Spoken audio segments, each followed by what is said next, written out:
විවසායකත්ව සංවර්ධන නියෝජ්‍ය අමාත්‍ය චතුරංග අබේසිංහ මැතිතුමනි, ඒ වගේම කර්මාන්ත විවසායකත්ව අමාත්‍යාංශයේ අතිරේක ලේකම් මහේෂ් අබේසිංහ මැතිතුමනි, ඒ වගේම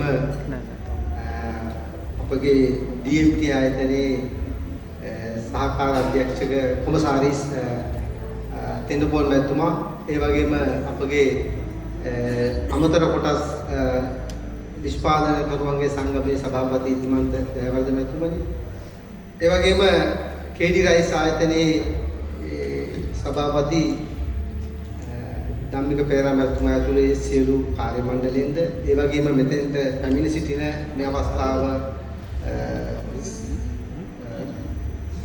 පරිතුමා කින්ම සදා මෙතන පැමිණ සිටින ඔබ සියලු දෙනාගේ අවසරයි.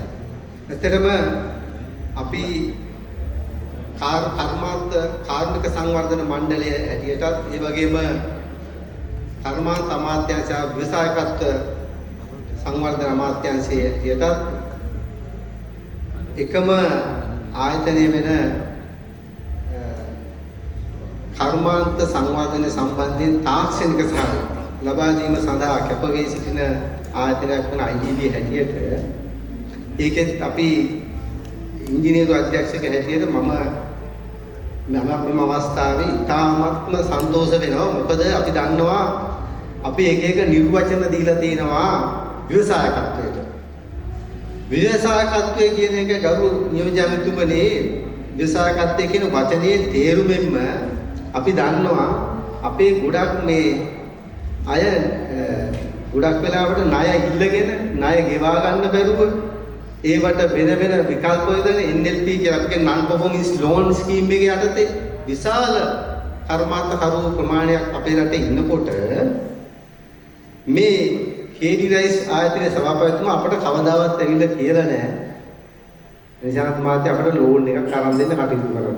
මම හිතන්නේ අපේ අතිරේක ලේකම්තුමත් ඒකට සාක්ෂිතරයි. එතුමාට කවදාවත් මම හිතන්නේ නැහැ කියලා දෙනවා කියලා අපට ලෝන් එකක් අරන් දෙන්න මේ නිෂ්පාදනය කරගෙන යන්නේ. ඒ කියන්නේ විවසායකත්වය කියන්නේ මේ ලෝන් අරන් එක එක්කනට ණය වෙලා වැඳ වැටිලා මේ ව්‍යාපාර කරන අය නෙවෙයි.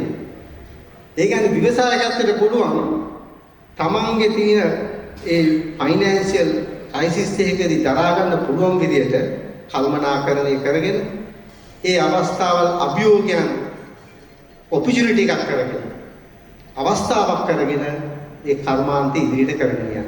හැබැයි රජයේ යාන්ත්‍රණය යටතේ කාර්මික සංවර්ධන මණ්ඩලයටත් මම හිතන්නේ කර්මාන්ත අමාත්‍යාංශයටත් අපිට කාලයක් තිස්සේ අපි මේක දිහා බැලුවා. මේ කර්මාන්ත කරුව දිහා විතරක් නෙවෙයි අනිත් කර්මාන්ත කරුව දිහා එක එක බාධක. මොකද අපි දන්නවා රජයක් හැටියට රජයේ යාන්ත්‍රණය වෙන්න ඕන කර්මාන්ත කරුවට පරිසරය නිර්මාණය කරලා දෙන්න. ඒ පරිසරය කියලා අපි දන්නවා ඒ පරිසරයට අවශ්‍ය සාධක ටික නිෂ්පාදන සාධක ටික නිවැරදිව ඒ කර්මාන්ත කරුවට කරගෙන යන අවස්ථාව ලබා දෙන්න.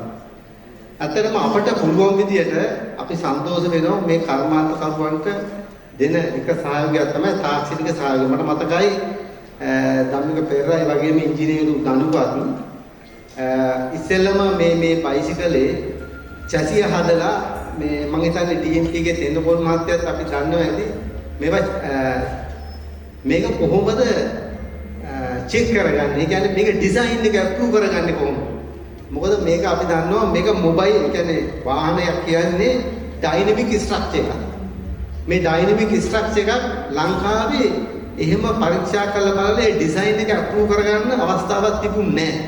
හැබැයි අපි ඒකට ඉදිරිපත් වෙලා ඒ ඉංජිනේරුවන් සමග අපගේ කාර්මික සංවර්ධන මණ්ඩලයේ ඉංජිනේරුවන් එකතු කරලා ඒ අවස්ථාව සාර්ථක කරගන්න. ඒ ඩිසයින් අප්‍රූව් කරලා අපිට තියෙන පහසුකම් වලින් උපරිම ප්‍රයෝජන අරගෙන ඒ ඩිසයින් අප්‍රූවල් ඒ කොම්පොනන්ට් හදුවම ඒ කොම්පොනන්ට් වල අප්‍රූවල් නිවැරදිව කළා. අද ඒ කියන්නේ ලෝකයේ සම්මත ඉංජිනේරු තාක්ෂණයන් අනුව ඒ නිෂ්පාදනය කරන දේවල් නිවැරදිව තාක්ෂණයකින් යුතුව කරන බවට අපි සාතික කරලා තියෙනවා. මම හිතන්නේ ඊට පස්සේ තමයි DMT ගේ තෙන්නපෝල් මහත්තයා ඒක රෙජිස්ටර් කරන්නේ ඉස්සෙල්ලා. මොකද ලංකාවේ චතියක් හදලා තිබුණේ නැහැ මම හිතන්නේ වෙනකොට අපි දැනුවා. හැබැයි ඒ අවස්ථාව එක එක්ස්පීරියන්ස් එකක් වුණා. ඊට පස්සේ මොකද වුනේ මෙතුමා ඒක තමයි අපි කියන්නේ අවස්ථාවක් ලැබිච්ච ගමන් එතනින් එහාට දැන් ඊළඟ චැසියක් හදලා. දැන් අයිස් එන්ජින් එකේ ඉන්ටර්නල් කම්බෂන් එන්ජින් එකේ චැසියක් හදලා. දැන් එතුමාම ජිග් ඩිසයින් කරගෙන. ඒ කියන්නේ මේ ඩිසයින් කරන ජිග් එකේ ඒ අදාළ තාක්ෂණික තියනවද කියන තහවුරු කරන්න කාර්මික සංවර්ධන මණ්ඩලයේ කටයුතු කරනවා. ඇත්තටම සමහර වෙලාවට අපිට මේ සෙනසුරාදා ඉඳන් පොය දවස්වල ගෙදර ඉන්න දෙන්නේ. කතා කරලා අහනවා නිශාන්ත මහත්තයා පොඩ්ඩක් එන්න පුළුවන්ද මේක පොඩ්ඩක් බලලා අපිට උපදෙසක් දෙන්න. හැබැයි අපි ඒ උපරිම මොකද මේ කැපවීම අපි ඒකට කියන්නේ ඇත්තටම දැන් ව්‍යවසායකයන්ට අපි කතා කරේ ඉස්සරහට මේ පොසිටිව් ඇටිටියුඩ් කියන එක. දැන් අපි ඒක නෙමෙයි කියන්නේ. අපි කියන්නේ පර්සෙවරන්ස් ඇටිටියුඩ්. ඒ කියන්නේ මොකද්ද? නොපසුබට වීර්යයෙන් වැඩ කරන්න ඕන ව්‍යවසායකයා. අපි ඉස්සර කතා කරේ පොසිටිව් ඇටිටියුඩ් කියලා. ඒක දැන් ඉවරයි. අපි පර්සෙවරන්ස් ඇටිටියුඩ් එකේ වැඩ කරන්න ඕන. ඒක තමයි අපි කර්මාන්ත කරුවන්ට කියන්නේ ව්‍යවසායකයන්ට කියන්නේ නොපසුබට වීර්යය. තමන්ගේ අධිෂ්ඨානය ඉෂ්ට කර ගැනීම සඳහා ඉටු කර ගැනීම සඳහා ඒ මොන ප්‍රශ්න ආවත් තමන්ගේ ඉලක්කය ළඟා කර ගැනීමට කටයුතු කිරීම මම හිතන්නේ ධම්මික පෙරේරාගෙන් දක්වපු විශේෂ ලක්ෂණයක්. එතුමාට ඒක සාර්ථක කරගන්න මම හිතන්නේ අපි හැම වෙලෙම සහයෝගය දෙනවා. මම තව යමක් කියන්න ඕන මොකද හැම අවස්ථාවක් කරගන්න ඕන. මොකද හැම අභියෝගයක්ම අනිත් පැත්තෙන් අවස්ථාවක් කරගන්න ඕන අපි නිෂ්පාදනය කරනකොට. අතන දැන් අලුත් ටැක්ස් ස්ට්‍රක්චර් එකේ අපි බැලුවා අපි ස්ටඩි කරාම අවස්ථා තුනක් තියෙනවා. සමහර අය එක ආකාරයකට මේක දැන් ඩිෆයින් කරගෙන යනවා. හැබැයි අපි බලන්න මේකේ තියෙන හොඳ පැත්තකුත් තියෙනවා. දැන් මම හිතන්නේ අපේ ඩිපියුටි මිනිස්ටර් කිව්වා මේ තියෙන ස්ට්‍රක්චර් වෙනස් කරන්න ගියාම මේ IMF වල තියෙන ප්‍රශ්නත් එක්ක බොහොම අමාරුයි මේකේ මේ ගැලවිලා යන්න. හැබැයි මම බැලුවා මේකේ කොහොමද මේක පොසිටිව් පැත්ත බලන්නේ කියලා. එතකොට අපි දන්නවා අපේ රටට වාහන ගෙන්නනකොට ක්‍රමවේද තුනක් තියෙනවා දැන්. අපේ පාරිභෝගිකයන් දැනගන්න. එකක් තමයි අපි ඉම්පෝට් කරනවා. ඉම්පෝට් කරන එක channel එක. ඊට පස්සේ ලංකාවේ වැලියු එඩිෂන් කරලා ඇසෙම්බල් කරන තව channel එකක්. ඊට පස්සේ තව එකක් තියෙනවා නිෂ්පාදනය. එතකොට මේ ආකාර තුනකට මේ දැන් තියෙන tax structure එක. ඒ කියන්නේ XID and CID කියන දෙක tax ඔක්කොම ලැබෙනකොට මේක පුළුල්ව හරි බුද්ධියෙන් ඇනලයිස් කරන්න ඕන. ඇනලයිස් කරාම මේකේ අපිට අවස්ථාවක් තියෙනවා මේ තුනටම සර්වයිව් වෙන්න පුළුවන්. අපි දැනගන්න ඕන දැන් ඉම්පෝර්ට් ඇසෙම්බලින් කරන්න මොටිවේට් වෙන්න ඕන. ඇසෙම්බලින් කරන එක්කෙනා මැනුෆැක්චරින් වලට මොටිවේට් වෙන්න ඕන. එතකොට තමයි මේක සංවර්ධනය වෙන්නේ. අද එතකොට මැනුෆැක්චරර් කරන එක්කෙනා ලෝකල් මාකට් එකට ටික දවසකින් එක්ස්පෝර්ට් කරන්න මොටිවේට් වෙන්න ඕන. මේක තමයි යාන්ත්‍රණය. මේක තමයි ඕනම රටක තියෙන යාන්ත්‍රණය. මේකට පෙළ ගස්සන්න ඕන. රාජ්‍ය යාන්ත්‍රණයේ අපි ඒ වෙනුවෙන් පෙළ ගස්සන්න අවශ්‍ය සාධක මේව ඇනලයිස් කරලා අපි කර්මාන්ත අමාත්‍යාංශයට යොමු කරනවා. මේ කර්මාන්ත අමාත්‍යාංශ අපේ අතිරේක ලේකම්තුමාත් ඉන්නේ. එතුමා මම හිතන්නේ අපි අර කැක් එකේ කතා කරලා ඒවා ඉස්සරහට ගෙනියයි කියලා බලාපොරොත්තු වෙනවා. අපි දන්නවා මොකද මේකට ටැක්ස් තියෙනවා දැන් එක වැදුනම විශේෂයෙන් ගහලා තියෙනවා දැන් කස්ටම් ඉම්පෝර්ට් ඩියුටි එකක්. ඒක අපි ටෝටල් එක ගත්තම approximately 30% විතර ඒක තියෙනවා. හැබැයි ඒක අපි දන්නවා මේ කස්ටම් එකේ ඉම්පෝර්ට් ඩියුටි එක අදාළ වෙන්නේ නැහැ. චැසිය ලංකාවේ හදනවා.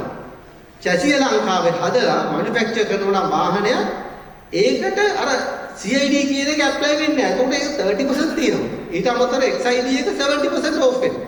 එතකොට 70% මෙතන 30%. එතකොට මම හිතන්නේ ලක්ෂ දෙක තුනක වාසියක් මෙතන ගන්න පුළුවන්. හැබැයි මේක හරියට නෑ. හැබැයි චැසිය මෙහි හදන්න ඕනේ. චැසිය මෙහි හදන්න නම් අන්න මොටිවේෂන් එකක් එනවා. දේශීය නිෂ්පාදනයක් කරන්න අවශ්‍ය පරිසරය හැදලා තියෙනවා. එතකොට මේ ටැක්ස් ස්ට්‍රක්චර් එකේ එහෙම පොසිටිව් ගතියකුත් තියෙනවා. හැබැයි ගරු නියෝජ්‍යවතුමනි එතෙන්ට තව පොඩි සාධකයක් තියෙනවා කරන්න. ඒක ගැන හිතන්න වෙනවා. අපි අර දේශීය නිෂ්පාදනය කරන නිෂ්පාදන කරුවට අවශ්‍ය රෝ මැටීරියල් ටිකේ අනිකුත් මැටීරියල් අනිත් කොම්පොනන්ට් ටික ඉම්පෝර්ට් කරනකොට ඒකටත් ටැක්ස් එකක් ගහනවා. අන්න ඒ ටැක්ස් එකක් කියන පොඩි හිතලා බලලා ඒකෙත් පොඩි chance එකක් අරන් දුන්නා නම් මම හිතනවා දේශීය කර්මාන්ත කරුවා නිෂ්පාදනය කරන්න පෙළඹෙනවමයි කියලා. මොකද මම දන්නවා මේ වෙනකොට අනිකුත් විශාල වශයෙන් අපේ 2 wheelers පැත්තේ යන ප්‍රධාන බෑන්ඩ් එක තමයි TVS එකයි අපි තව බජාජ් එක. ඒගොල්ලෝ මට මේ ළඟදී දැන් ඊයේ පෙරේද කතා කරලා කිව්වා අපි චැසිය හදන්න පෙළඹෙනවා කියලා. දැන් එතකොට අපට සහාය දෙන්න කියලා. මම කො සහාය දෙන්නම් අපි. අනිවාර්යෙන් සහාය දෙන්න. අපි දන්නවා එතකොට මේ දෙක මේ ඔක්කොම චැසිය මේ හදනවා කියන්නේ අපට සන්තෝෂයි දේශීය නිෂ්පාදනයක් හැටියට වෙළඳ පොළට වැටෙනවා. මොකද ওই චැසියක තියෙනවා අංක 17ක චැසි නම්බර එක. ඒ චැසි නම්බර එකේ ඩෙෆිනිෂන් එක අනුව අපිට හිතන්න පුළුවන් ඒකේ තියෙනවා රට. මැනුෆැක්චරින් රට මෙන්ෂන් කරලා තියෙනවා. එතකොට ඒ වගේම මැනුෆැක්චරින් ප්ලාන්ට් එක මෙන්ෂන් කරලා තියෙනවා. මැනුෆැක්චරර් මෙන්ෂන් කරලා තියෙනවා. ඒකේ ස්ටෑන්ඩඩ් ඩෙෆිනිෂන් එක. එතකොට මේ ඩෙෆිනිෂන් එක චැසි නම්බරේ දැකපු ගමන් ඕනම කෙනෙකුට කියන්න පුළුවන් මේක කොයි රටේද, කොයි ප්ලාන්ට් එකේද, කොයි කම්පැනියේද, කොයි කාලෙද මේක හදලා තියෙන්නේ.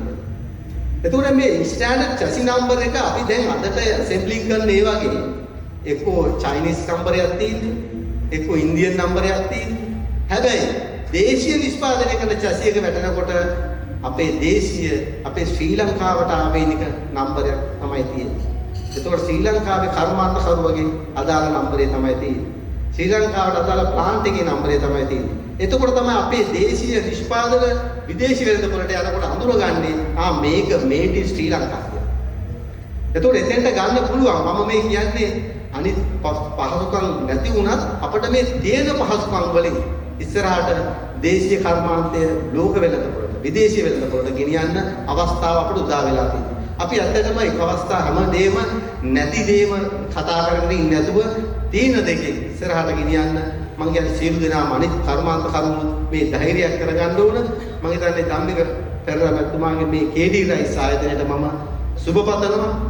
අනාගතයේ විශාල වශයෙන් අපි මේ දේශීය කර්මාන්තයක් වෙන රටක ගිහිල්ලා අපට මේක හඳුන්වලා දීලා වෙන රටක මේ අපි දැන් අපි ජපානයේ නිෂ්පාදනය කරන ටොයෝටා එක බ්‍රෑන්ඩ් කතා කරනවා වගේ විතර රටවලත් අපේ බ්‍රෑන්ඩ් එකක් කතා කරන අවස්ථාවක් අපි ජීවත් වෙන කාලය තුල ලැබෙන්න කවුරු හරි කර්මාන්ත කරුවෙක් මේ කරයි කියලා අපිත් බලාගෙන ඉන්නවා. මොකද අපිත් ආසාව තියෙනවා. මොකද අපි දැන් මේ රාජ්‍ය සේවයේ අවුරුදු 25ක් වැඩ කරනවනේ. ඒ 25 තුල අපි එදා ඉඳලම අපි හම්බෙච්ච මං හිතන්නේ අපි ආශ්‍රය කරපු සියලු දෙනා දන්නවා ඇති.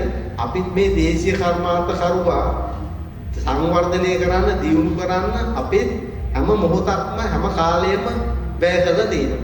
ඒකෙන් ඵල ලබාගත් එක කර්මාන්ත කරුවෙක් හැටියට ධම්මික පෙරේරා මහත්තයා හඳුන්වන්න පුළුවන්.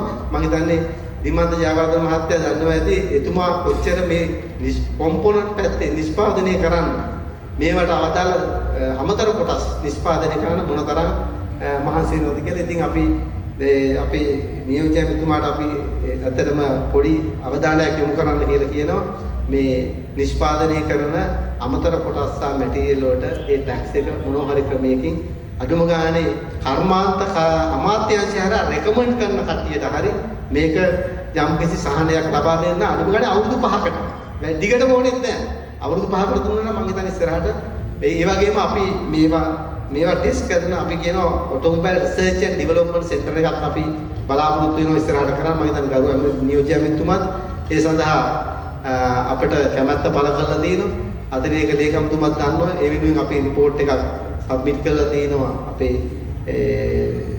ප්‍රතිපත්ති අමාත්‍යාංශයේ ෆයිනෑන්ස් මිනිස්ට්‍රි එකේ පොලිසි ඩිවිෂන් එකට දෙපාර්තමේන්තුවට. මම හිතන්නේ ඒක ගැනත් අපි ඉස්සරහට කරලා මම හිතන්නේ සුබ පෙර නිමිත්තක් කියලා කියනවා අපි මේක. මම හිතනවා KD රයිස් ආයතනයට දිනෙන් දින දිනුවටපත් වෙන්න කියලා ප්‍රාර්ථනා කරමින් මම නියම වෙනවා ස්තුතියි.